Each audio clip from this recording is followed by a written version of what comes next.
Hi, everyone. I'm Allie Kay, and I'm the Anaheim Ducks in-arena host, and this is Her Table. Now you see her. You are magnificent! Welcome to Her Table, the podcast that shines a spotlight on the badass women who are redefining the game. Join hosts Kate Foley and Megan Martinez as they unlock the secrets of success from the brightest female pioneers in the industry. Whether you're a young woman aspiring to break into the sports industry or a seasoned professional looking for fresh inspiration, come on and grab a seat at Her Table, where women's voices are amplified, dreams are realized, and the game is changed. You must always have faith in yourself. Seek out strong women to befriend, to learn from, to be inspired by. Women need a seat at the table, and in some cases, they need to create their own table. Welcome to another episode of Her Table. We are in sunny California on our beautiful set. So excited to have Allie Kay from the Anaheim Ducks, original Cali girl, living her dreams out on the ice. Allie Kay she began her career as a power player for the Ducks, and now she has the coveted role of being an in-game host for the Ducks. Like, that's so cool. She was a figure skater. Yeah. I watched that. I said she was a figure skater, grew up with brothers, loves hockey. She also does like automotive shows, and she's all about into cars. like off-road shows too. So I need to understand more. Yeah. But literally, her life is segue from hockey, off-road to she also just graduated from UCLA. She's doing it all. How's she making all this work? I'm not sure, but I want her to drive my Jeep one day because I got a big old Rubicon, and I'm like, how do I drive that? So maybe she can teach me. I feel like this episode might go a bunch of places. Tune in. Let's go. Allie Kay. Welcome to our new set today. Thank you. We love it. This. I know. It was a little cold this morning when I got up in California. I thought it was a little sunnier and a little warmer. So can you work on that while I'm in Southern Cal? I will try. I will say I went to walk my dog this morning and I had to put on a sweatshirt and then I was still cold. I'm like, what the heck is going on? It is cold out I'm here. kind of for it though. I think I'm ready for cold weather. I love the fall fits too. I was like wearing a leather jacket the other day, and I was like, this is so great. I know she's in Arizona. It's still hot there. It doesn't matter. It's still hot there. I Okay, know. but you're in hockey. So Yes. it's cold all the time. So It you is. kind of like you're in a purgatory of cold weather wardrobe. True. So It's interesting. It's like, I grew up in Southern California, born and raised here, haven't left, but I found myself in winter sports. in California, mind Yeah. you, not in Minneapolis. Nonetheless. Oh, well, what got you here? Like, obviously, we want to share your story, everything about you. But so you're with the Ducks. Kind of walk us through where you were, where you started, and how you got here. Oh my goodness. I feel like, it's crazy because everyone's story is so different. For me, I was kind of inserted in the sports world, especially in hockey, at the age of 3. I was on skates. So I actually competed as a figure skater growing up. My 2 brothers who are twins, they played hockey, and my mom is from back east. So Okay. she's born and raised in Pennsylvania. They used to literally spray down their driveways, freeze them in the middle of winter. Pond hockey, was a real thing. So she moved to California and met my dad. I want to say it was she was probably 20 years old when she came out here. And it was her goal to literally be like, you know what, I'm going to give my kids the same experience I had growing up. And she kind of was the start of all of that. And we all fell in love with it. I mean, there was something about an ice rink. And anyone who's in the sport of hockey or is even in, figure skating or whatever the case may be, there's literally something about the smell of an ice rink. It might not be the best smell, What's but the there's smell? I was something gonna about say, the 'cause smell. I feel it's like, the concession stands. Every rink has its own smell. And if you're in the world of hockey, you totally know what I mean. Megan and I are like, wait, that really funky mildew I know, it's like, smell. oh, yeah, that's it right That's there. what we're talking about? That's like that that. brings back my childhood. So you love that smell. I mean, I don't know if I'm going to go spray that smell throughout my house, but It reminds her of her childhood. Gotcha. it does. It's like true. it's and even just walking into an arena, it's like you smell the popcorn, right? Yeah, You smell yeah. the concession stands, and then there's something about just like breathing in this fresh ice. It's so crisp, and I absolutely love it, which is why I think I love the cold. So when you were saying today, you're like, cold weather in California, I'm like, I'm here for it because as soon as summer's over, I'm like ready to get bundled up. And I think that just comes from, being bundled up at an ice rink my entire life. Oh my gosh. So you're a figure skater. Do you still skate now? I don't. I mean, for fun. So I transitioned. So it's funny. Like I grew up figure skating. It's very, girly, right? Yes. We had the outfits and it was, very, kind of intertwined with dance and everything. But then my brothers played hockey and they were very much boys and we're all 18 months apart. So I was always like, I got to play with the boys too. So whatever they were doing, I was doing too. So I had a set of hockey skates too. And my figure skating coaches would get so pissed at me because I would be out, like I'd have a competition the next day and I'm at the rink messing around with my brothers on hockey skates. And they're like, what the heck are you doing? It's like taking all our training. Yes, they used to do that to me in dance. You couldn't tap dance and clog. It wasn't allowed. Like, it was either or. Exactly. So it was kind of the same thing. And because it would kind of mess with your skating a little bit. But I didn't care. I didn't want to be just this girly girl. I wanted to also kind of play with the boys. And I think that's been instilled with me my whole life. And I've kind of taken that into my career now even too. So did you end up playing hockey or no? More so for fun. But where I really transitioned was actually I became an Anaheim Ducks power player. And I did that for 5 years. And what is that? Yeah, I was going to say, for those of you who don't know, you're an ice girl and you're kind of a cheerleader for the team. Oh, cool. And the organization. And that's kind of what started my entire career in hockey. Wow. And I'm so grateful for that. And what was neat about that is that it meshed both of the two worlds. I found a job, and not only that, kind of a sport in itself, where I could wear hockey skates and I could dress like a girl and I could be a girl and I could do my hair and makeup, and it was literally both worlds collided. So for those of you who don't know, a lot of the NHL teams, they have these ice girls, if you will, or ice crews, and they skate for the team. You're going out there during TV timeouts and you're sweeping the ice. So I don't know if you've been to a hockey game before where you see all the people sweep the ice? You have a shovel, and they would put all these good-looking chicks, out there in these uniforms, and we could skate. And I personally thought, I'm like, this is really badass. I don't know if I'm allowed to say that. Yeah, you can say whatever you want. This is really badass, and it meshed both my worlds together, and it kind of was just like the perfect situation. But a lot of teams have these programs, and we're cheerleaders, we're ambassadors for the team. We eat, breathe, and love the sport. We love the team and organization. But what was really neat for me is that I actually wanted to do that at a young age. So I grew up going to Anaheim Ducks games back when they were the Mighty Ducks. Oh, yeah. When I was a figure skater, I think I was 11 years old. I actually performed during intermission. Oh, that's as so a figure skater with my synchronized team, and I remember going there and being like, dang, I don't know what it is about this place, but I'm going to work here one day. Wow. And I was 11, 12 years old. So come full circle, I used to watch these girls on the ice. Yeah. And I was like, I'm going to do this one day. And then tryouts came up, and I think you had to be 19 to try out. I was finally old enough. And I auditioned and I made the team, and I did that for 5 years, and then transitioned in the middle of that into hosting. And then I've been hosting ever since for the team. And have you always wanted to be a host, or was that something that just kind of happened? It kind of just happened. And I will say, I always was trying to figure out what I wanted to do. Mm-hmm. I knew I belonged in sports. I knew I belonged in entertainment, but I didn't know what role actually existed that would be just that. Right. And I explored so many different facets of work. I was, in the aesthetics field. I thought I wanted to be an RN. And then working for the Ducks is what really changed my career. I want to say it was my second season. Someone gave me a microphone to do a stand-up, and they're like, wow, have you done this before? I'm like, no, I haven't done anything. I kind of, dabbled into the commercial I'm here for world. it. Yeah. Yes. And, that kind of stemmed everything. Yeah. And from there, I just kept bugging all my bosses. I'm like, how can I get on camera? How can I host? Who can I talk to? Who can I interview? What can I do to just keep this going? Because this is what I'm supposed to be doing. Mm-hmm. So I think it's okay to not always know what you want to do. But I was just really lucky that I fell into it in such a crazy way. And that I had the opportunities that I did, being an ice girl for the team, essentially. That's what I think is so interesting sometimes in life is everyone feels like you have to have everything figured out. And all of our guests, it's the same thematic. Mm-hmm. You kind of just are in a place where you just try and you fail, or you try and you succeed, or you like it or you don't like it. And then you just kind of keep going. What was your, you said, your aha moment of okay, I'm supposed to be here, and I don't know how long I'm staying for, but I'm supposed to be here.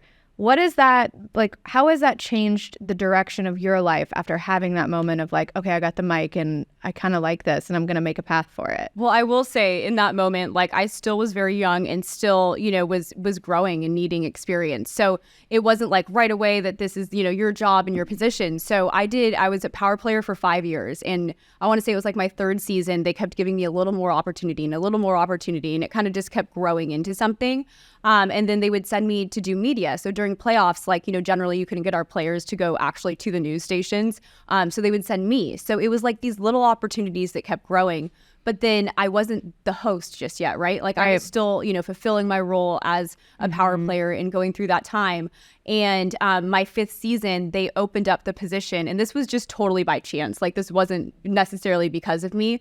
They were ready to kind of, change direction. And so I went through the audition process fully, like everyone else, to become the in-arena host. And they hired me and another person as well. And I had a lot of hardships actually still through that, because I was still questioning, like, am I good enough to be in this role? And also coming from someone who was kind of in crop tops, skating around the ice, cheering for the team, how do I transition into this role and actually have people take me seriously? And I felt like there was a lot of people who questioned, like, does she know the sport? Does she know what she's talking about? And I feel like that's where I really had to push and continue to like prove myself in a way. And I will say that the first season was really rough because I was still transitioning, right? It was a new ball game, and I'll never forget the first time I actually got in the arena was when I was still a power player. It was my 5th season. For some reason, the host wasn't available that night, and they were like, "Hey, Allie, like now's your time." And so I was like, "All right." Like I was nervous. I was like, "I don't know if I can do this." Like being live in an arena, like that's a whole other ball game. Sure, I can get up on a microphone and talk to a camera, right? Yeah, right. But being live is live, right? And I personally think I bombed that entire night, but I don't know. There were certain segments that were good, certain ones that probably weren't. But it was definitely a learning experience, and I knew like I was really scared to do it again, but I had to do it again. And then that position, came open at the end of the season. I went through the whole interview process, and I just kept practicing and trying to push harder. And I got involved in public speaking and automotive hosting and so many other things that kind of just kept pushing me forward. And I will say now I'm going into my 5th season as the in-arena host. Actually, no, I think 6th season with the pandemic. It's like which one? I think 6th season. So an 11th season with the Anaheim Ducks organization. So I pushed through, and each season I learned something, and you just keep growing and you don't stop and you don't give up. But when it comes to even just women in sports, I feel like looking back, I didn't realize that I was kind of dealing with adversity at the time, and having to prove myself coming from being, a girl who was a cheerleader of the team to this public figure and person who just wants to speak her mind and kind of share her excitement with all of the fans and excitement for the sport as well. And when people come to me, I'm like, you know what, I know hockey, okay? Like I literally eat, breathe, sleep, did the whole thing. Like I grew up going to Ducks games. I was like born with the organization, I feel like, and that's been a part of my life, my entire life. What do you feel like some of the challenges you've had? I mean, obviously you talk about hey, I was a power girl before, and then you're making the transition to the professional side, right? And I think every part of your career is like a level up, and you have to like keep leveling, but not losing who you are is the hard part in that battle. What for you has been like a moment where you're like, okay, had I been a guy, this might have been easier, or because I was a woman, this was harder? That's such a good question. And it's funny because like I feel like actually up until like last year, I didn't actually realize that maybe there were more struggles with certain things. Gosh, and I'm like, without getting too deep, without me getting in trouble, but I'm like, no. I had a co-host who was a guy, and we just had 2 different styles, but I never felt like I was like looked at differently. I felt like it was almost like me proving to our fan base more than anything, right? That you could, right? Yeah, that you belonged. Trust me, that I do belong. And I think there was like, especially last year at the Ducks, we had our first Women in Sports night, and that seemed to change so much. It's like, I think that us as women in our industry are finally being taken seriously more so. But with that being said, and I'm sure you both realize, like, there is still such a long way to go. There's a long way to go. And it's because of moments like this and you creating this podcast and Her Table. It's like, this is giving us a voice to share with everyone. And it's like, you know what, everyone can do it. It's like, but we just got to keep pushing forward. Well, and like touching on that too, I thought something that was cool. You said you were saying that you really wanted to be an arena host. You were, very persistent with your bosses and kind of like pushing them to like give you more and more opportunities. I think something that a lot of women, like young women going into this industry, kind of fear that rejection. They kind of fear like being annoying and stuff. And so I feel like what advice can you give that person that wants to be like you, like to not give up, to keep going, and then if you get rejected, like that's okay. There might be a yes along like down the road. It's gonna happen. Yeah. I mean, I've heard more no's. Like, I mean, I could count on all, toes. Oh, they come like free flowing. The no is free flowing. It really is. It's like almost like you become used to this. And I was just having a conversation with a friend about this, and it's like, I still hear no. I mean, I pitch ideas, they get shot down, and it's just part of our industry. Right. But I think the whole thing is like, it's about redirecting too, right? Maybe you need to pitch whatever you're looking for a little bit differently. Maybe you need to talk to someone else. But at the end of the day, keep going, because I think I would talk to, my director at the time. Once a week. The emails I would send, the face-to-face. I'm like, can we just meet in person? Because I know this is just going to be better. Go faster if we're together. But I think because I did that, is how I got to where I am right now, right? And it's like every no, it doesn't mean that it's no forever. It just means that maybe it's not the right time, right? Or maybe it's just not the right situation either. And I even have to remind myself of that too. But I will say, like, just don't give up. Don't give up, because it's like, you know what? Keep pitching yourself till you're blue in the face, because someone out there is going to see your talent. And I think there's a lot of us who are here with this God-given talent. And I think that's what I was like always searching for as well. And when I got into hosting, and like I said, I was given a microphone, I'm like, this is literally what I'm supposed to do. And so it's like, I have to do this because this is my purpose. And it's like, people are going to tell me no along the way, but that's okay. And it sucks sometimes. I'm sure you've been through it. Like, I still go through it to this day, and it still is going to be, an upward battle, but that's just life in general. People are going to tell you no all the time. But at the end of the day, and I know it sounds cheesy, it sounds cliche, don't give up, because someone out there is watching you. Well, and I think it's hard too, and I say this a lot to young women, and even my daughter, is sometimes it can come across from women, they like to label you and say like, you're just being bossy. It's you're not being bossy, you're persistent, right? Like if you and a male were doing the exact same things, they would frame it in a different way. And I think that's, for me, one of the things I want to continue to see change is not being looked at as it's a negative, but more as like they're persistent, they're dedicated, they really believe in what they're doing or themselves, as opposed to like they're just being loud or making noise or doing things. You don't hear that about men. And so when you're in a male sport, there's a lot of men in the room. Like, let's be honest, there's a bunch of them. Yeah. And they all pretty much have the same mentality, unless that's new to the game. And I think getting the barrier and taking the responsibility as a woman to make the path for the next her, right? Because your path is hard, her path is going to be hard, but what can I do to shape the people in the room that they're going to experience so their experience is better? Have you ever been told no by someone that then you got to come back and kind of just, I always use it as like, you told me no, and here I am. Because there's been people where they've not chosen me, or they've made a different decision, and it takes me a lot to bite my tongue and not be like, but I'm like, I just remind myself of like, maybe this is their lesson to learn, that they should have been a little bit more open-minded to what they thought an NBA agent should look like, as opposed to what it does look like. No, I mean, gosh, I feel like that's also happened a few times, to be honest. Within the hockey world, it's definitely happened to me. And I have to be like a little careful with what I say, but I'm going into a season where I'm kind of flying solo for the first time, which is like a really amazing thing that's going to happen this season. But I will say, I'll take you to my automotive world. I also do off-road hosting and reporting as well. Wow. Okay, what's off-roading? So like trophy trucks, like UTVs, that kind of stuff. What's a trophy truck? Hold on. Is that a big truck? Yeah, it's kind of my brother's fallen into that world now, and it's funny because I was already in. So I did actually like automotive public speaking and stuff for a while. I would travel to different auto shows. I would actually go on media tours and speak about vehicles on behalf of manufacturers.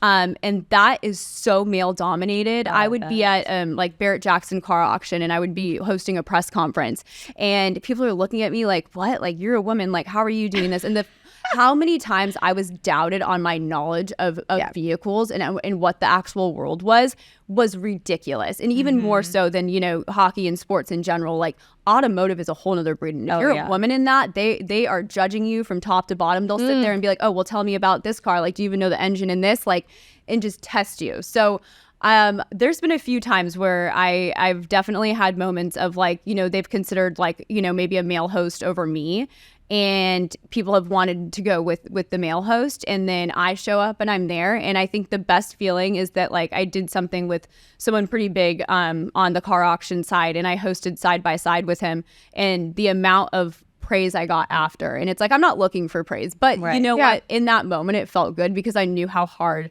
I fought to get there. Yeah. That's amazing. And it's hard because I'm like, I know I can't go into too much detail with certain things, but I will say those moments are what make it, just a little bit more worth it. And that industry is so male dominated. And it's great. I've kind of fallen out of some of that area, and I focus more on the off-road world, which I really like thrive in more so. And there's more females coming up in that area too. Touch on that. Like which is so cool to see. So like I work with a brand called Polaris. Usually once a year I go out to Glamis and I host something called Camp Razor, which is where like it is a bunch of guys. They bring out all their UTVs into the sand dunes out in Glamis, and it's a whole event for the whole weekend. And last year was my first year actually hosting it, and they asked me to come along for it.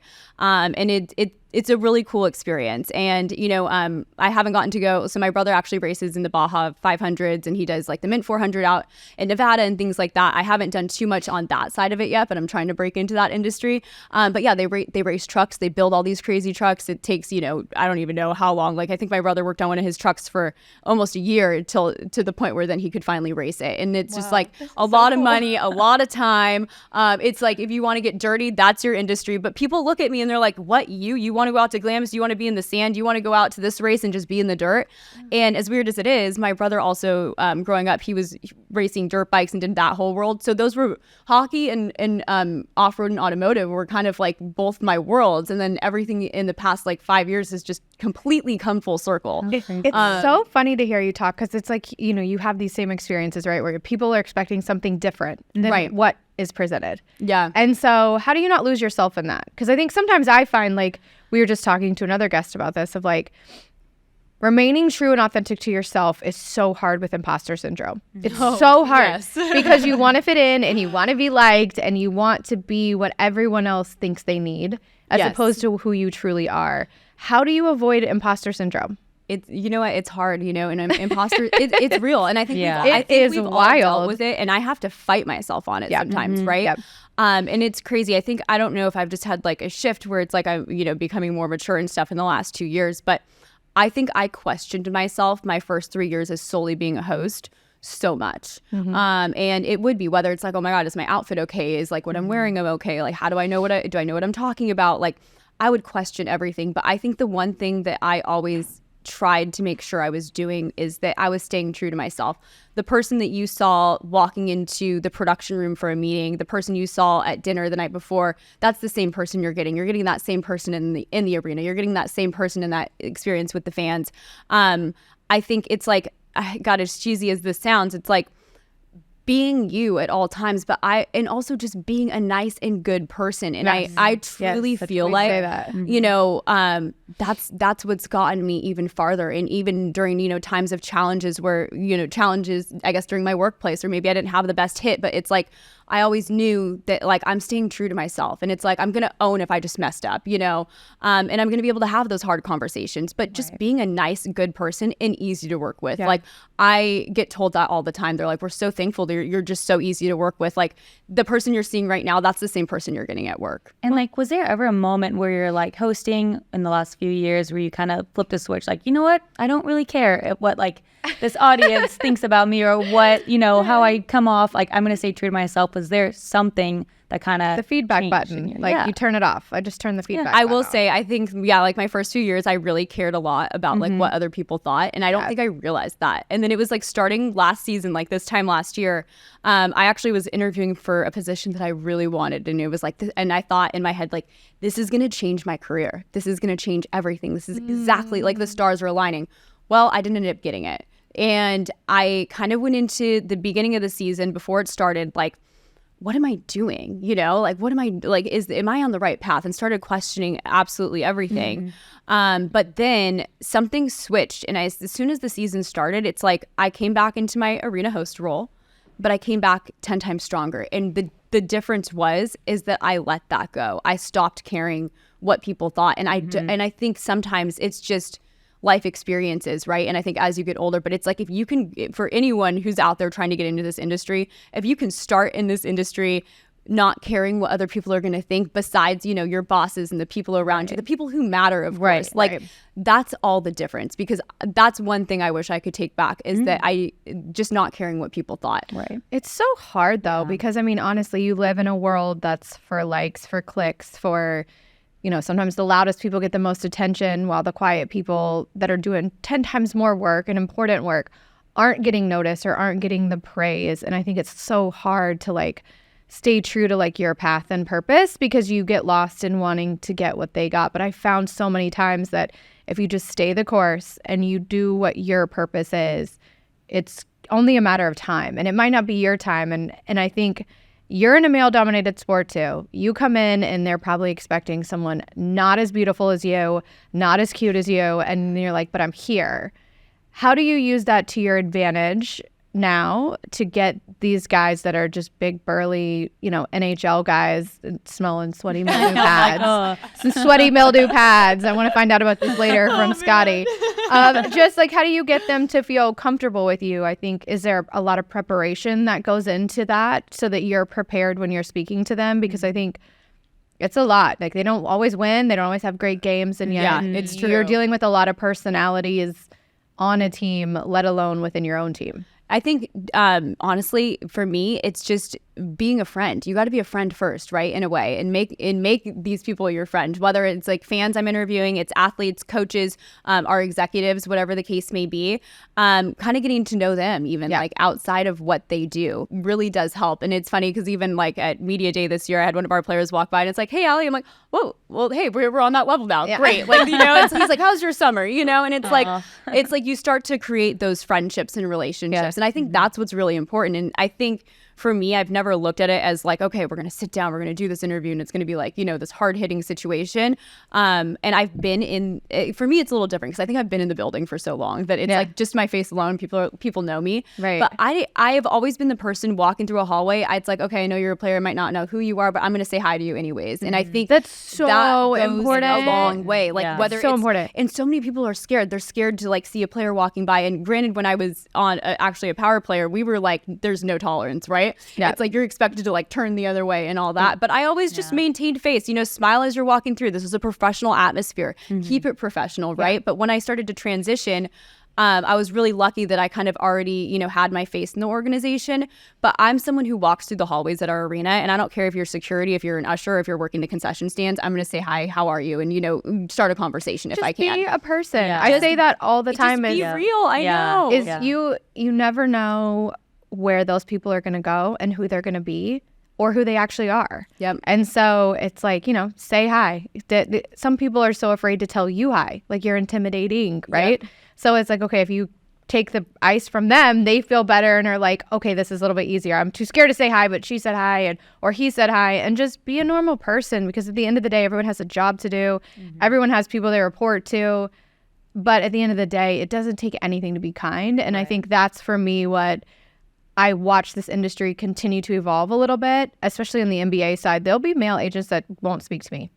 They know who I am, but they'll just walk by me like I don't exist. And it's wild. And I'm like, I've met you 10 times, You're bro. like, calm down, you know? Yeah, but really, it's not that serious. But then I take it upon myself to make sure that I go speak and I go say hi, because that's who I am. But then also, I'm not going to give you an opportunity to be able to say, I didn't speak or I didn't come up to you. Exactly. Because you didn't acknowledge me. I'm going to say hi to you, and how you respond is your response. But I think it takes a really powerful woman to be able to do that, because it's a hard thing. It's hard to be like, if I go up and they don't speak to me, like I just went through that the other day. I was like, what if I say hi to this other person and they tell me to go pound sand, and then I'm like, well, whatever. If they do, I guess that's on them. Like, you know, whatever. Okay. But at least, and then it comes back to, I think it's like, at least you tried. But but for me, and I think, you know, for you too, I can tell it's like, that's just authentically the person that you are. This is authentically the person I am. And it can be easily misconstrued as well. Oh, yeah. It's like Trying too hard. She's saying hi to this person. What does she want out of this? Right, It's like, right. no, we don't want anything out of this. Yeah, This is just yeah. the person I am. And it's like, if you're going to stand there and not say anything, I'm going to be the person to come up to you. Right. And I think that's just always who I've been. And it does translate over to our players, our coworkers, Yeah. our executives and things like that, to now where I've even noticed even to this season, the roles are being reversed, right? It's like, oh, nice. Like, I don't have to be the first one to Yeah. jump into it. It's like, you're Yeah. beating me to it. Yeah. But I think that just comes back to like my thing, and down to my roots. It's like my mom has instilled in me, to be that same person that you're on camera, that you are sitting in this chair, that you are at home. You know what I mean? You're a real person. And it's like, be that kind, authentic person that you truly are. Granted, we all have our bad days, but like, I know for me, like when I walk into an arena or even I walk into like a set like this, I'm like, this is what I'm supposed to be doing, and this is the person that I am, right? And I think I'm sure you get it as well. It's like going into an arena. It's like that we love it. Like I love everything about it. Like I'm like, if I could live there, I would live there. Well, I don't want to go have I don't want to go sleep over there because it's a little funky on the smell. But the sleepover we can have, it's a second home. It really does. We spend so much time. Mm-hmm. Wow. Exactly. You spend so much time. Yeah. What for you, as you look through a place where it's you want to see the industry change, right? You're obviously in the NHL side and the teams that lead into the NHL. How do you want to see your role and responsibility impact the next you? How do you want to make a way for the next you? Oh my gosh, I'm like, that's a good question. I think for one, it's like I said, like there's still so much work to be done. It's like, sure, we have come so far as women in this industry, but I think I just hope there's not as much adversity, for the future generation. And if there is, it's like, don't let that discourage you, because I think at the end of the day, there always is going to be a little adversity, whether it's, a women versus, male dominant, industry and things like that. But I think at the end of the day, like, staying obviously authentic to yourself, but I know my role. I want to continue to grow. I want to continue to be able to use my voice and use the power that I have, to pave the way for others. And it's things just like this. Like this is already, groundbreaking. It really is. And we're just over here living our normal life, doing some show they gave us. It's really fine. It's not that cool. But it's small things like this. Someone might watch this one day and be like, wow, like I was struggling, so much with imposter syndrome, but I'm not going to let that get to me anymore. And I wish there was someone there. Like there was no one there shaking me saying like, get over it, stop, getting in your head about this stuff. Like it was up to me. And it's like, I don't know if it was also like I was scared to open up, that I was actually dealing with the way that I was feeling, but there was so much anxiety inside of me. And I just wish there was someone there, like even you two or shows like this, and someone just shaking me, being like, it's going to be okay. Like you're going to get through this.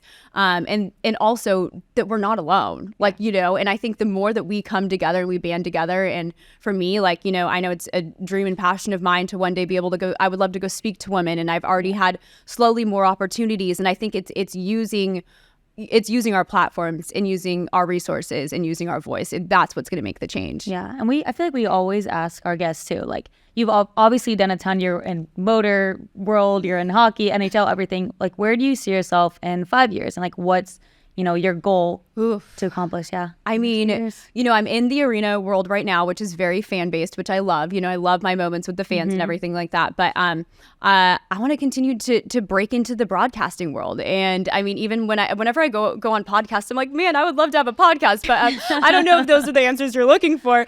But I think I try to not look too far ahead, if I'm going to be completely honest, because I think that's what used to also get in my head. Like, sure, we need goals, and this is really crazy, but I lost my wallet, and like today. No, this over the summer. I lost my wallet, and it's my little. And it's my wait, we need to stop. So I spent like, hold on, pause, cut production. We need to go sort this out. So I lost my wallet. It's my little travel wallet. I lost it back in July, and I don't know if it was like in the middle of traveling or what. I thought it was maybe when I was in Catalina. But I lived on the road for my automotive job a lot. Like 22 days I'd be gone, then I'd come home. Then I'd work, Ducks games, then I'd go back on the road for my other job. And it was just insane. So I actually got my wallet back. I got a notice from the police department that they found at it my new house. And I was like, what? Why do the police want me? And it's like, you need to go to the post office to get the mail. And it was like certified. I was like, geez, like, what did I do? Did they show up at your house? So someone had turned it into the police department, and I opened up the wallet and I was like going That's through it. amazing. And get this, everything was there, but I pulled something out that's really crazy. And I want to say this is from like 2016, and it was a note, and it was from I was staying at the Mandalay Bay for work for an automotive job I was doing, and on there it says, "I am grateful for being the host of the NHL." And I literally was like, what the heck? And that was tucked down in my wallet. And you had written that? I had written that. Wow. And so I will say, you know what? At the end of the day, manifesting is a real thing. No. And like, ask, believe, receive. I literally like got tears in my eyes when I opened that up, and I was like, oh my gosh, like 2016 me, like I can remember now, like I was actually upset that I was gone for that automotive job because I didn't really want to be there, and I wanted to be somewhere else at the time. And I've shifted that role a little bit more, but like I was missing something I think that was going on, and I was like, I was stuck, and I'm like, oh my gosh, I was like, I would have never, and look at this is where I'm at now, and gave her a call and changed her life. So shout out to the police department for that and I'm one. like, I never thought I was getting that wallet back, and I was like, and it was my little travel wallet. Do you still have it in there? Yeah, I have it. I'm like, I just it's like her little lucky rabbit. I just tail. picked up this wallet literally last week. That's when they just called me. Like, this was last week. This was last week. I lost the wallet in July, but I came across the note from 2016 tucked in my wallet because I was going through everything. Didn't even know it was in there. And I was like, and it was you were meant to get it back. Yeah. You were meant to get it back. And it's crazy. Yeah. And like you had cards, you had everything. Everything was but in there. The thing that was so important that you saw. Yeah. And I was like, nothing. I was like, was what nothing is but I a was like, piece of what is paper. this little paper folded up? And I opened it up. I'm like, what the heck? Like, I want to go do that now. And I wrote that. Go find a wallet or what? It was on just a note. It was on the Mandalay Bay. No, magically come back. Yeah. No, seriously. But I mean, it's not, hey, like it's just the little things. And I was like, if there's, and it's crazy because I think, sometimes we need these signs that we're like on the right path. On the right path. And I think in that moment, I was like, okay, you're on the right path. Like, so I guess speaking into 5 years from now, like maybe I should go start writing again. No, she's all at home with a notebook, a full on notebook. But yeah, I called my mom and I was like, you're not going to believe what I found. I sent her a picture of it and she's like, what? And I'm like, I know. Incredible. So that's all part of like the process. So for the next, the younger version of you that wants to break into this, did you go to school for entertainment and broadcasting? I went a little backwards. So I didn't immediately go to a 4-year university. Okay. I actually just finished at UCLA about a year and a half ago. Oh, wow. For journalism. Okay, and amazing. I did that as I was working. And I learned so much for it, Yeah. But I used to be very insecure about the fact like that I don't want to sit here and be like, oh, God, I didn't go to school for broadcast and journalism. I didn't know what I was doing. But I think at the end of the day, it doesn't matter because everyone's path is so different. And I used to question myself about that, and I would never want to admit that I didn't go to school right away. And I used to think like, oh, did I not get these jobs because I would come so close to some really great opportunities, right. But did I not get it because of that? And now thinking back, I want to say no, and like I did go back and kind of just so I was during the pandemic because I was like, I want to finish, I want to, get whatever training that I can. And when things slowed down, and everyone's path is different. And I think that's something to always keep in mind. It's like, it doesn't matter. And I think I will say, looking back, my work experience has served me so much more experience and learning and the skill sets I've grown. It's like just being thrown into stuff. Yeah. I'm like, well, for me, I'm like, I've always done stuff a little crazy. So it's like, sure, just she's throw in me like crazy motorsports and we're just over here I'm like, yeah, let me drive the car too. Yeah, we'll figure it out. Like, put me on skates, do whatever you want. Well, I think it's interesting because people always, even like young women are like, okay, I want, do I need an internship? Do I have to do all this? And I'm a big proponent of experience. Yes. It's not about education. Education's important. As my parents listen, education's important. It is. But the experience that you have often dictates the path you're going to take. Right. And not necessarily your school or where you went to or what you got your degree in. And as you look through life and you say, okay, do I want to take this experience? This isn't what I went to school for. I'm not supposed to have this experience. When in reality, it's like take every experience you can get because it's going to open a door for you that is on your path. And it's not... Sometimes we put ourselves in a box and it's like, I went to school for this, I'm supposed to do this, and this is the next step for me, as opposed to like, it's what's for me is for me. So like, do the right thing, be a good person, be true to yourself. And if a door opens, walk through that thing. Take it. 'Cause Open there's the a door. reason. Keep it Yes. going. And Like, don't be afraid of it. Because I think there's so much fear of like, am I good enough? Do I know what I'm doing? Hell no. People don't know what they're doing all the time. true. Yeah. So just go do it. And you're either going to get it right or you're going to fail. But either way, you're going to get an experience from it that you can then draw from. Exactly. And I will say, doing things a little bit backwards, I would get into like editing classes and stuff like that. I'm like, haha, like, I already know how to do this. Like, because I like self-taught myself, you know? Easy A. It was easier for me to learn. I went backwards, but it was, it's like I picked up so much more stuff. And I will say, going through that schooling too, I mean, the professors I had and the instructors and even the people you start to meet in class. But I will say, I was like, I'm going to be the oldest one, you know, in this class. I'm like, no, like, no, like literally at some points, I think I was like one of the younger people still. And I was like, okay, this makes me feel a little bit better. And I used to let that get to me. I used to at the beginning, it was being so young in what I did. And then all of a sudden it started to shift towards like, well, now I'm too old to go back to school. It's like, you're never too old. You're never too old to get back to school. I'm literally proof of it. And it's helped me build, you know, more relationships and everything too. But I will say, take every opportunity that comes your way. Whether it was like I would go on these random unpaid jobs just to get on camera and like interview, you know, a no one, but like it all was experience. And I learned something from every single thing I did, whether they were paying me like $25, you know, or nothing. It didn't matter. And it's about the people that you meet along the way. It really is. And building those relationships and building genuine relationships and being that genuine person. Well, it gives you a space to find people to champion for you. Because I think when you look at it, everyone's the same. Like, we're all people. But when people, you know, everyone's afraid to almost like not support, but like put their name on the line for someone else, right? Because it backfires so many times. And I think when you say, hey, this is a good, genuine person, and I love the fight in them, I want to see them succeed. Like, that's the whole point of Her Table is like, I want every single woman to succeed. Like, there is room for all of us at the table. And if we need to build a buffet, like, we're going to do that next. Like, it's all here. But giving women the opportunity to support each other, because I'm sure in your field too, it's very challenging to build genuine friendships with people that actually want to see you win in the same role that you are, because it's constantly like, I need to be better. I have to do this. They're moving faster than me, or what am I not doing right to get that feedback that I want, as opposed to like, let everybody win. Like, if somebody else is better suited for that time and place, that's part of that plan, and it's okay. And just support them. You know, I think at the end of the day, if we can just all support each other, and, you know, I've been in positions where it's like, you know, I didn't get that role, but I have to work side by side this person, right? So wild. And it is, and it's hard, but it's like, but you have to support them because your time is going to come. It's going to. And if you can sit there and support that person, like, they're going to also probably be like, wow, what the heck? But it's like, it creates a relationship. It creates that friendship. And it also shows everyone in that workplace that you know, the person that you are, right?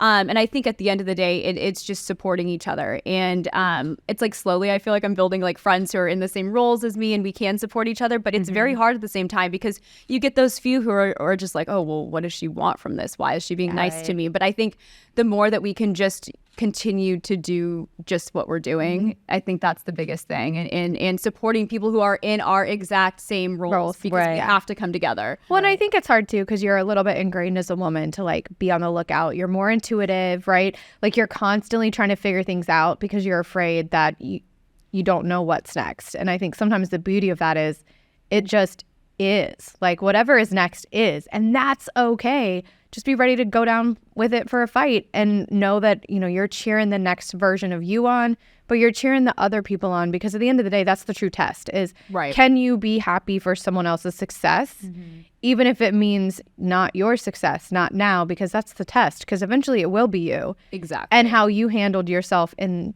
the failure will often determine the amount of success that you're given. And that's what I think is really hard, because you want to, I mean, look, there are times where I'm like, why them? Like, like, I've been there. Come on. Again? I have to, I lost again? We've all been there. But at the same time, I think for these young women that constantly feel like they have to give more, do more, be more, it is a world where it's like, just be yourself. And I think, you know, you're in male sports. We're all, well, all three of us are in men's sports right now. It's okay to be different. It's okay to stand out. And it's okay to not be what someone else expects you to be. and to conform to what's required. Like, just so well said. I hope production copied that. That's like a card. I mean, I don't even know. Wow, yes. Yes, more of that. But just being honest, because there's a lot of young girls out there that are afraid to take the chance on themselves because they're afraid they're going to fail. And I failed, you failed, you failed. Like, we are all going to fail. Everyone's going to fail. That's just, and that's life too, right? It doesn't matter what we're doing. Sure, we are in, I mean, I always think about this. I'm like, and my husband is like, oh, you chose this industry, you know? You signed up for this. Good luck. But it does, you know, it takes someone with thick skin, but I think you build that thick layer along the way. You really do. And every season I learn something. Every day I learn something new. It's like we're constantly growing and evolving. And, you know, just because you failed one time, like, don't stop. Right. You can't stop because people are looking at you. You know, they want to see, how are you going to recover from this, right? It's like recovering from a bad hit. Can she get up and, like, save herself now? Yeah, I can. And I'm going The redemption tour comes on. No, seriously. It's like you have to keep going. And like we said at the beginning, it's like it's cheesy, but you're going to hear no a million times and then you're going to hear yes. And I can't even count on my hands and fingers and toes and whatever, like how many times I've heard no. And I'm sure, you know, I'm going to go into pitches in the future and it's going to be no. But, you know, it's just about redirecting and not giving up, because I was so persistent at the beginning with my directors and bosses that this is what I wanted to do. And it's like I'm sitting here, you know, 6 years later from those conversations and I'm doing what I want to be doing. That's amazing. One night I was like lost on inspirational TikTok. I don't know what was going on, but I was just like, she was on the scroll. She was on the scroll. There was one lady. And TikTok inspirational. Is that a channel? What is that? No, it was just like, you know, when you start she was eating it. It's the feed becomes the same. Yeah, exactly. And it doesn't stop. It's like she keeps searching this one keyword. We're going to give it to her. Oh, this is great. Sometimes I'll get lost on Vampire Diaries. No, that's her. Don't start me on that, okay? But one of the ladies she was like giving a quote, or she was like on a podcast or something, and she's like, I kind of learned, like, I was working so hard at some point, I'm like, I'm going to get rewarded. I don't need to get that satisfaction right now, but I know at some point, like, if you're going to work hard your whole life, something's going to happen for you. You're going to make it work. And I just think that's something that people need to remember. And, like, maybe things aren't going your way, but, like, don't stop working hard, because that's, like, such a crucial part of, like, your path, your, you know, where you want to go. And so I think that's just something that's special. It is. So shout out to the TikTok. I know. Shout out to TikTok. Yeah, shout out to TikTok for that one. And, you know, something else that just came to mind too is, like, the people, you know, I don't want to say I've lost friends along the ways, but you definitely figure out who your true friends are. You figure out who your true supporters are. And they come in seasons of growth.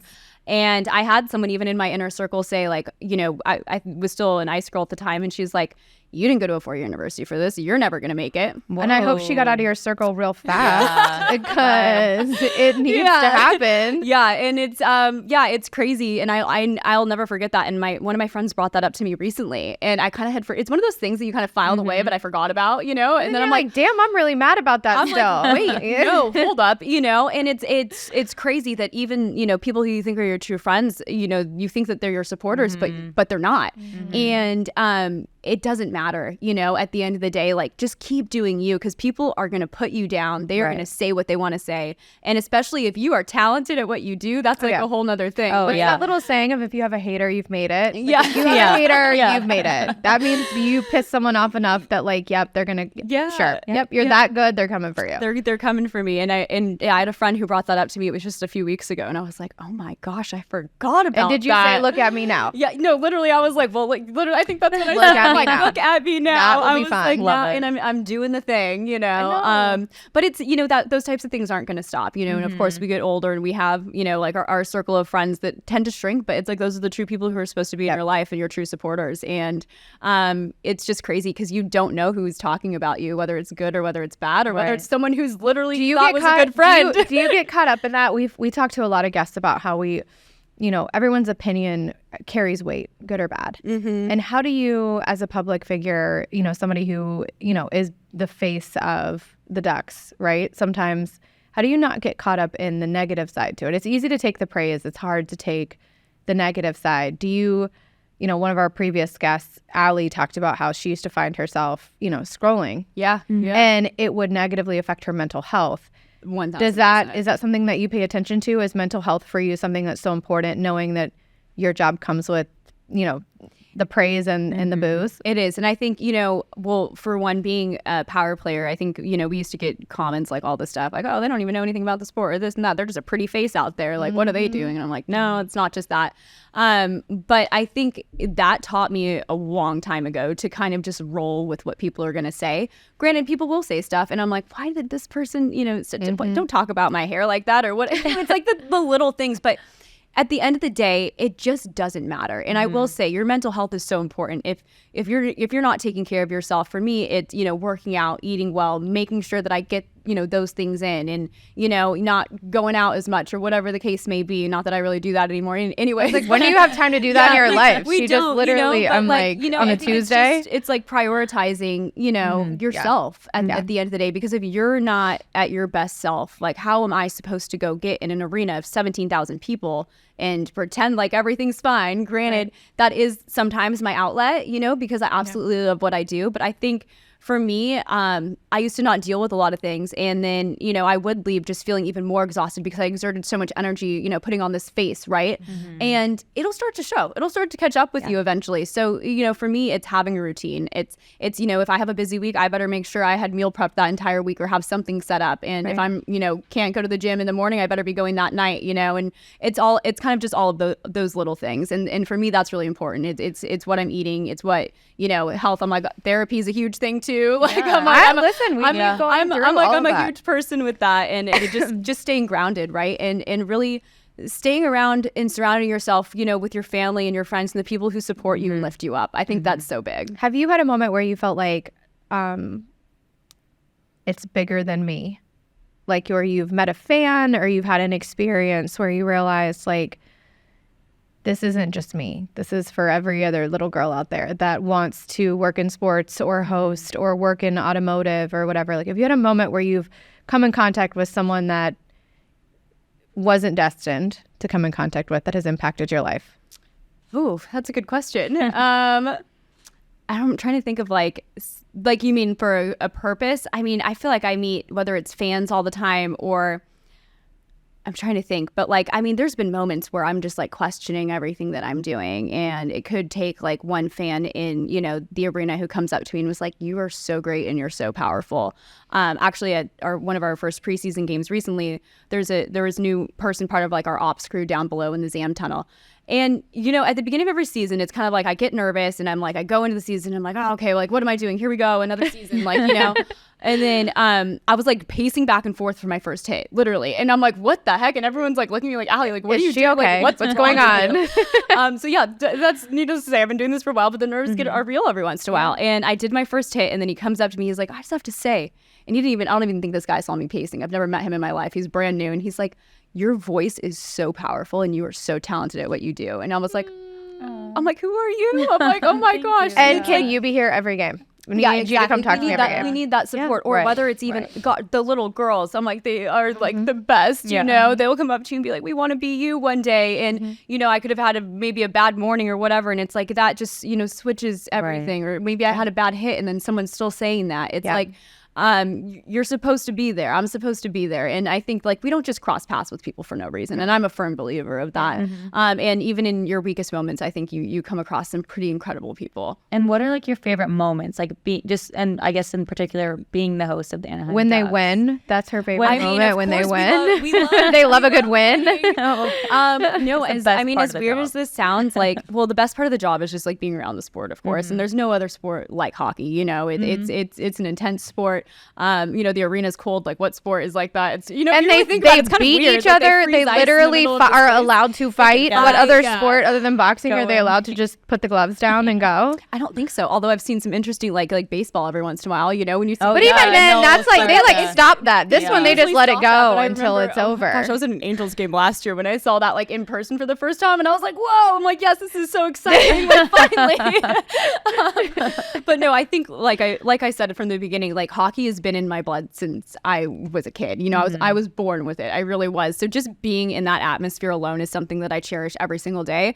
But for me, like pregame, like when no one's in the arena, I love that. Like I sit in the stands before the game, and it'll be like, you know, we're going into our rehearsal, and I just love that moment. Like no one's in there. You kind of just take everything in. The ice is just so like clean and fresh, and no one's skated on it yet. And I will say, I'm like, there's like something about the smell of the ice, but you guys will have to come smell the ice one day. We're gonna have to go to the office. We're gonna have to go to her office and see what this is about. No, seriously, come on over. But yeah, there's just something like really incredible about like those pre-game moments. It's the still. I call it, when I go into an arena, I call it, it's like the still of what's to come, because I know that when the arena's full, it's not going to be as quiet. And there's some weird thing about the power of quiet. I don't know what before the storm. Yeah, it really is. It's almost like slightly eerie. Yeah, right? yeah. Like, am I supposed to be in here? Is this illegal? Like, there's no one else here. Yes. Yeah. And, there's something about that. And like my favorite moments are like I walk down the ramp, and it's like been our same security guard at the front since I've been there 11 years. Your comfort. And it is. It's like, you know, they're welcoming, and you know, and there's just something really powerful about that pregame where no one's in that building that I really enjoy. Of course, once the energy gets going, that's like a whole nother thing. And of course, we love like our fans, and you know, when we win, of course, that's great too. But yeah, even just recently, we were just saying, we're like, there's just a different vibe this year in all the best ways. Like we like in one of my other co-hosts right now, we were like, there's just a vibe in this building, and it's just preseason, and we're not even like filling the arena right now. But it's just like our fans are excited, and we're going into our 30th anniversary season right now. So that's like, fun. There's a lot to kind of be excited about, and I started, I think, coming into the 20th season. So it's another decade, you know, new era, and like it's something that I think just is really exciting to celebrate all around. How do you balance, you know, what you have going on, your work, your family, and just life in general? I say to Megan, there is no. That's my answer. There is no balance. Bring them to work, you know. It's just exactly like the gang's all here. But you know, getting to a place where you feel like you still have things that fill your cup because you're constantly pouring from your own. How do you find, like for you, how do you find the time, and where's the importance in filling your own cup? I still struggle with that to this day. It's and hard, I think girl. It's going to be a forever battle. But I will say, like, you know, when I was working in like more of like the corporate automotive side, it kept me on the road for a long time. I missed weddings. I missed birthdays. I'd miss my own birthday. I'd be away from, you know, my fiance at the time. Like now we're married, but like it was where I had to make a shift. It was leading up to our wedding. We got married in 2022, and I had been on the road for like 22 days, came back, worked a few Ducks games, went straight to the wedding, and I didn't stop. And then after our wedding, I went straight back on the road for 10 more days. And then we went on our honeymoon. I'm like, no, like, what are you doing? Like, you're not prioritizing anything, because I was so scared to say no to certain things for Girl, get into my it. family. Like, get even into like it. for my wedding, like, no, don't do that. So like for anyone getting into this, like, yes, sure. Like, you know what? There were moments where it's like there was a huge opportunity, and maybe I missed a bachelorette party, but I had to do that for work, you know? But really think about where you're prioritizing things, you know, in what you're missing out on, right? But like struggle. But if I could take back how hard I worked up until my wedding, like I would take that back. Yeah. So, you know, and that should have been a priority. But in my head, I'm like, got to make money, got to work, can't say no, because they're going to get rid of me if I say no. That's a constant fear of like, you know, you're constantly have to be on, you constantly have to be 24 hours accessible. And that's something that like, even for me, you know, as a mom, I struggle with, of making sure that I'm not going to be there for every moment. I'm not going to be, you know, the in-room mom at the bake sale, and that's okay. Yeah. But making sure that I still show up and am present in moments with them that matter. And even if they're just still quiet moments,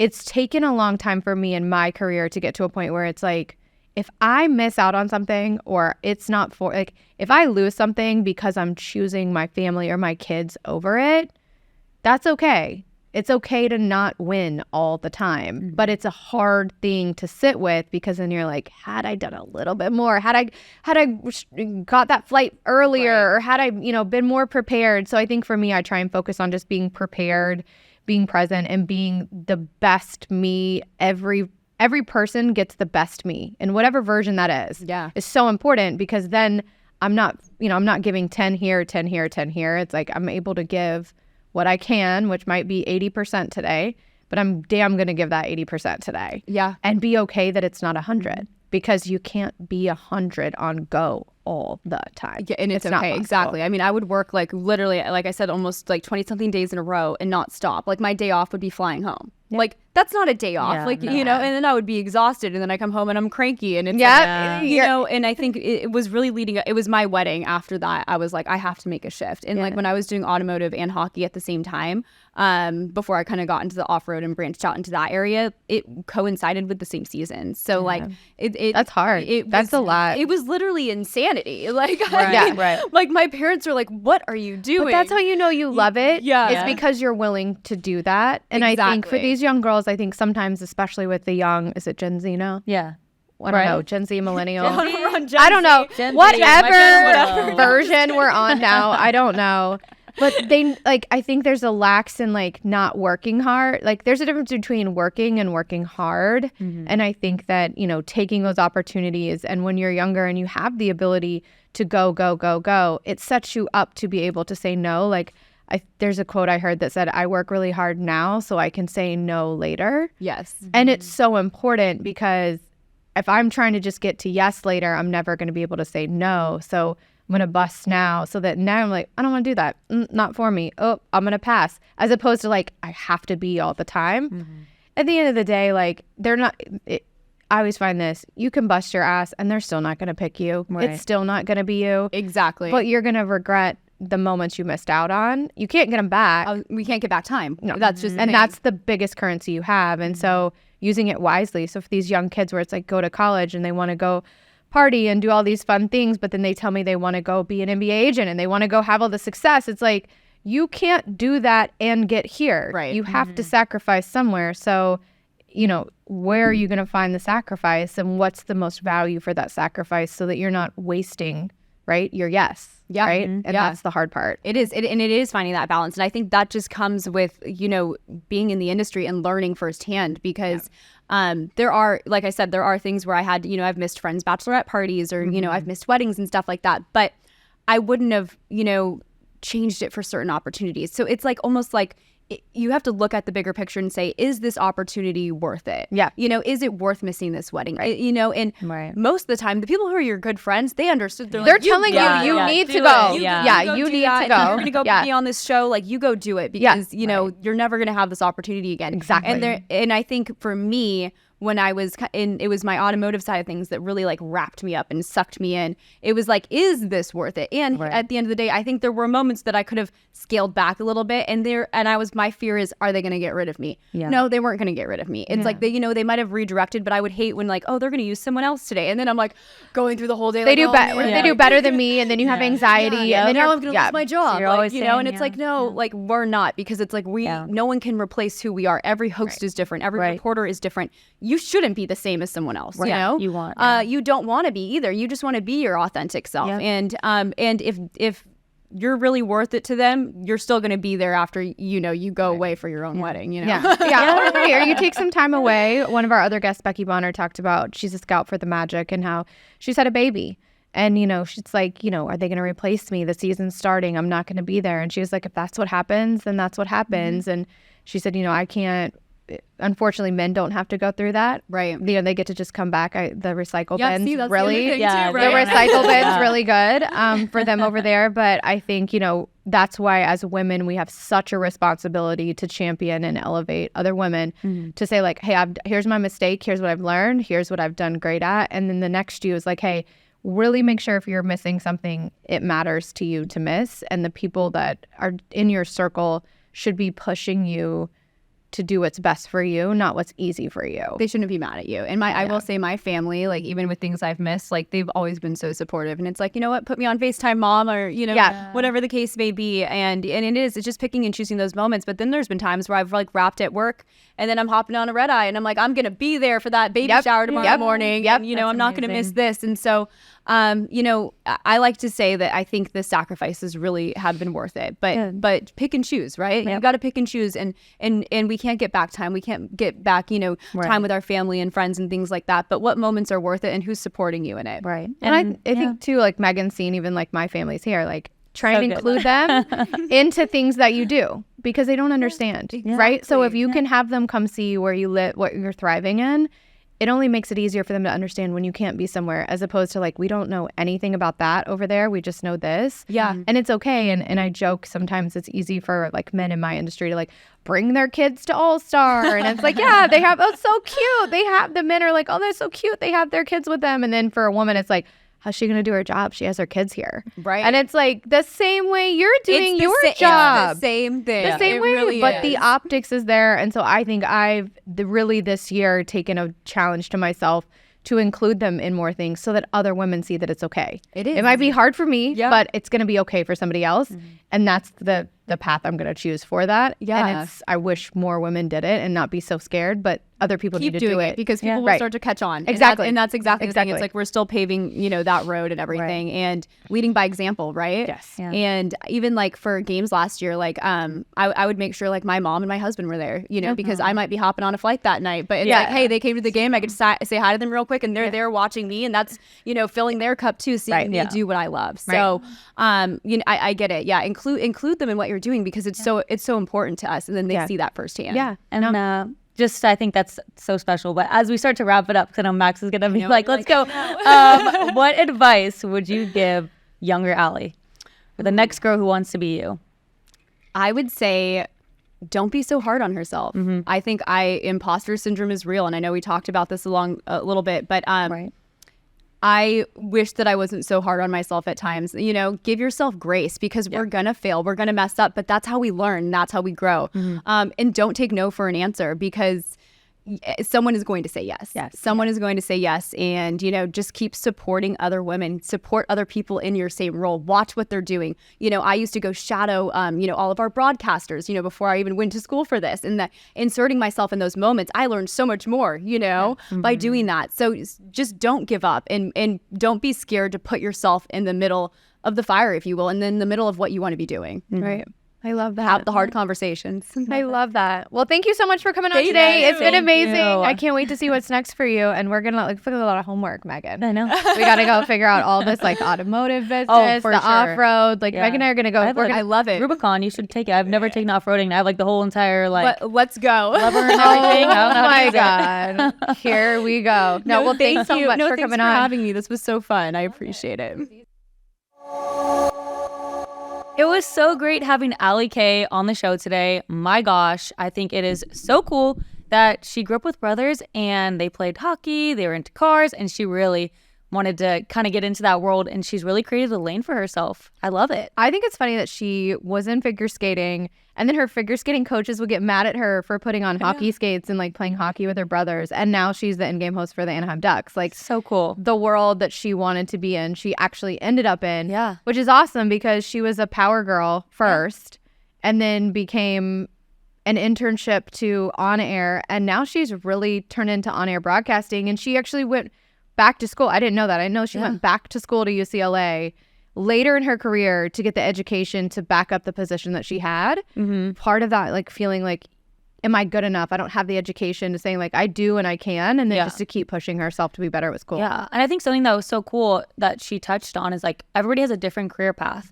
Yeah, maybe she started out as a power player for the Anaheim Ducks and then she went back to school. Everybody has their own way to get to where they want to be. And I just think that's so cool. And I think that's such a special takeaway that the, young woman, whoever's listening to this podcast can learn from it. Hey, maybe Allie K didn't go the normal route. I can do the same. So I think that just keeps being a thematic for us on the show is sometimes you find your purpose through your passion. Right. And that's what I think I got from her today was just really creating a space, creating opportunities, but then really putting yourself out there to be able to try it.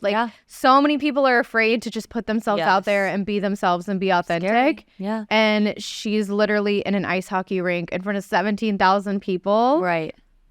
Killing it. And how cool is it that she lost her wallet in the summer, found her wallet a week ago, and manifested her job. Literally a piece of paper that says, I'm going to be in the NHL. It makes me want to go home and write a bunch of things down in a bunch of different places in case I lose any of it. And then if I find one of it, then it's going to really come true. So cool. She was so amazing, though. I loved having her on, learning about all the different jobs she's held in the past, from automobiles to hockey to whatever's next. So I think she really reminded us too, and just kindness, overall kindness, and just being kind and speaking to people and really just making sure that everybody feels comfortable and that you have an opportunity to be kind. It's free to be kind, kind, and do it. That was really special. Yeah. I loved having her on. I loved having her on too. Thank you guys so much for tuning in to another episode of Her Table. If you love us, we hope you do. We know you do. Go ahead, hit that subscribe button. Go ahead, register your next person you want. In the link below, in the comments below, let us know who you guys want to have on the show next. We want to make sure we're celebrating and elevating every woman in sports to their path, their passion, and their purpose. That's it for us on Her Table. I'm Kate. And I'm Megan. We'll see you guys soon.